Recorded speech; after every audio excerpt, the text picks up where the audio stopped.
What up, Jolt? Say hello to Calvin. Woo! And Oliver. So this month we've been talking about worship. It's a word we say a lot at church, but sometimes we don't really know what it means, right? Well, basically worship is our response to God. To just who God is, to what God does in our lives. It's our response to God.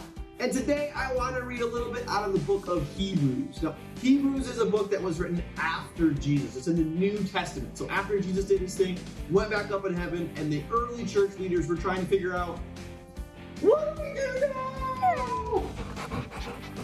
now? The writer of Hebrews says this in chapter 13, verse 1.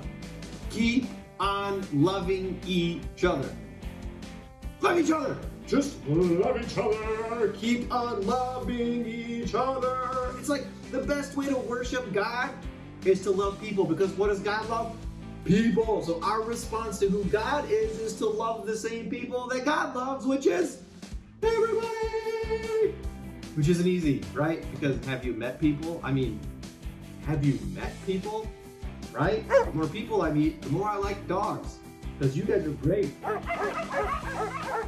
You know what I find kind of silly about this? Is like 2,000 years ago, right after Jesus was around, the early church leaders had to tell people, hey, love each other.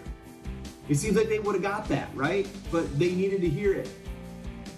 And I think what's sillier is 2,000 years later, we still need to hear it. It's like we haven't figured this out yet. Like, guys, just go love people. Maybe it's just because it's so difficult, but it's something we need to keep hearing. We need to go and love people. Our big idea today is we can worship by living for God. And living for God really means loving people, which is difficult. Loving people, we get it, it's difficult. So Joel, what we're gonna do is we're gonna go to your groups and we're gonna talk about it, we're gonna discuss it. How do you actually love the people, especially the difficult people and the mean people? What boundaries can you put up that helps you to love them? And what actions can we do to be kind and encouraging and still show those people love? So go to your groups, do it, because this week, spread some love!